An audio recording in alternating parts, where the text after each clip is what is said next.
आपको बताना है नागरिकता संशोधन अधिनियम 2019 कब लागू हुआ, फटाफट से बताइए।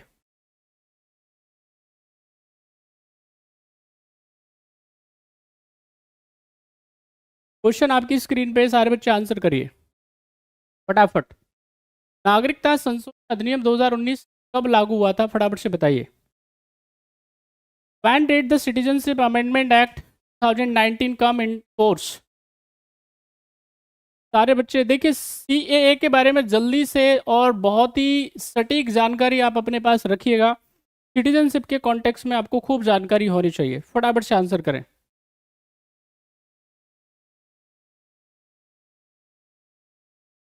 सभी बच्चे जल्दी जल्दी से आंसर करिए, क्या है सही आंसर।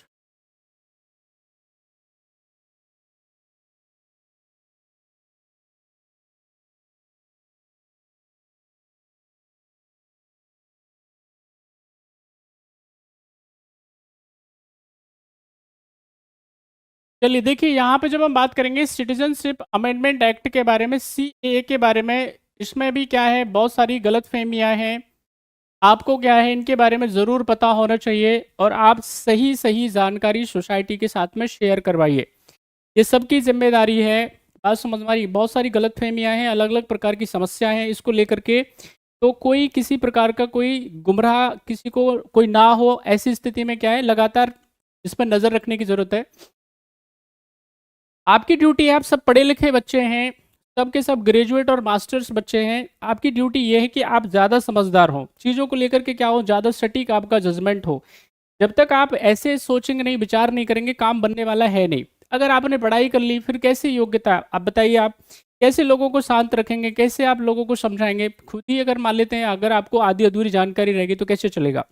मैं बता दूं आपको, सिटीजनशिप अमेंडमेंट एक्ट जो है वो आता है 2019 को, यानी लोकसभा और राज्यसभा से इसको पास किया जाता है, राष्ट्रपति महोदय को परमिशन देते हैं, लेकिन ये नोटिफाई नहीं किया जाता है।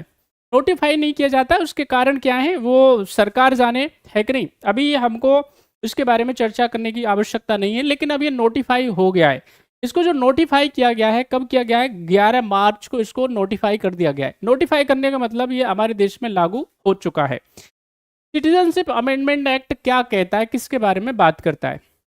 तो सिटीजनशिप अमेंडमेंट एक्ट जो बात करता है वो सिटीजनशिप की बात करता है कि हम क्या करेंगे भैया, यहाँ पे जो जो जितने भी लोग हैं, नागरिक हैं, जो कहाँ से आए हैं, पाकिस्तान से आए हैं, साथ ही साथ में यहाँ पे याद रखना है जो बांग्लादेश से आए हैं, और साथ ही साथ में कहाँ से, अफगानिस्तान से। ये तीन स्टेट हैं, तीन देश हैं, पाकिस्तान है, बांग्लादेश है और अफगानिस्तान है। एक और चीज़ है इसमें याद रखना है, नॉन मुस्लिम, नॉन मुस्लिम्स की यहाँ पे क्या है बात की गई। गैर जो मुस्लिम लोग हैं वो क्या कर, वो अगर 31 दिसंबर और 2014 तक, यहाँ पे याद रखना है 31 दिसंबर 2014 तक अगर वो क्या करते हैं, वो यहाँ पे आए हैं, तो उन सबको क्या की जाएगी, सिटीजनशिप दी जाएगी, उनको नागरिकता दी जाएगी।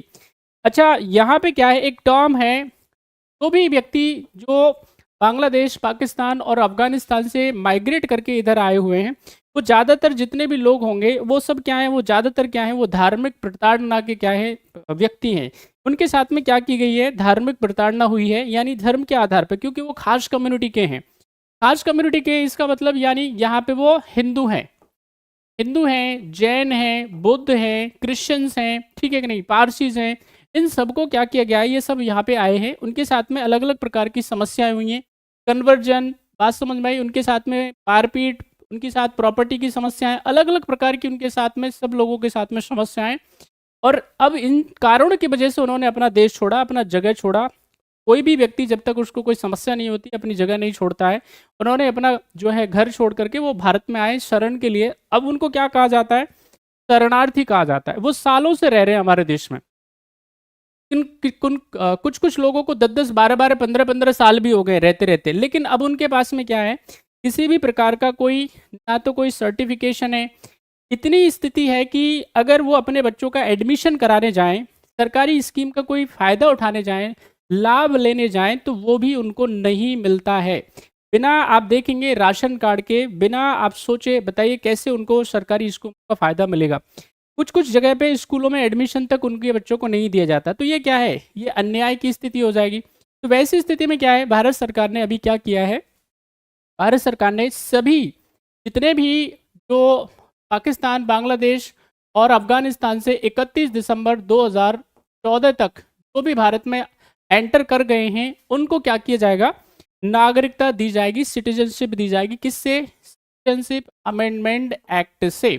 बात समझ में आ रही है? तो यहाँ पे क्या है, ये नागरिकता देने का कानून है, यानी ये क्या करता है, भारतीयों को नागरिकता देने का काम करता है, सिटीजनशिप देने का काम करता है, जो भी क्या है बांग्लादेश, पाकिस्तान और अफगानिस्तान से भारत में माइग्रेट करके आए हैं। किसी की नागरिकता ये छीनता नहीं है। ये बहुत ही क्लियर सी बात है, आपको क्लियर होनी चाहिए, समझ में आना चाहिए। अच्छा, इसके अलावा अगर मान लेते हैं जो मुस्लिम समुदाय के लोग अगर आना चाहते हैं इधर, तो उनके लिए क्या है, उनके लिए बहुत सारे तरीके हैं। यानी यहाँ पे एक नेचुरलाइजेशन का तरीका, तो आप देखेंगे हम जब सिटीजनशिप की बात करते हैं, नागरिकता की बात करते हैं, तो किसी को भी नागरिकता चाहिए तो कैसे हो सकता है, 5 तरीके हमने बताए थे, डिस्कस किए थे लास्ट क्लासेस में। एक तो बाई बर्थ का हो गया आपके पास में, बाई डिसेंट हो गया, बाई नेचुरलाइजेशन हो गया, बाई रजिस्ट्रेशन हो गया, है ना, बाई अक्वायरिंग एनी टेरिटरी। तो ये कुछ तरीके हैं जिनसे क्या किया जा सकता है, किसी भी व्यक्ति को नागरिकता दी जा सकती है। तो अगर कोई आना चाहता है जिनके साथ में कोई समस्या है किसी प्रकार की, तो वो क्या करे, यहाँ पे अप्लाई करे सिटीजनशिप के लिए। मिनिस्ट्री ऑफ होम अफेयर इसको देखेगी, स्क्रूट करेगी उसकी, इसके बाद में नागरिकता दे दी जाएगी। अच्छा, ऐसा थोड़ना है कि ये जितने भी लोग हैं इनको सबको क्या कर दिया जाएगा, नागरिकता दे ही दी जाएगी। उनकी भी क्या होगी, जांच करी जाएगी, कौन है, क्या है, किस स्थिति में आया था, सबके बारे में क्या किया जाएगा, प्रॉपर उनके बारे में जानकारी ली जाएगी, तब क्या किया जाएगा, उनको नागरिकता दी जाएगी।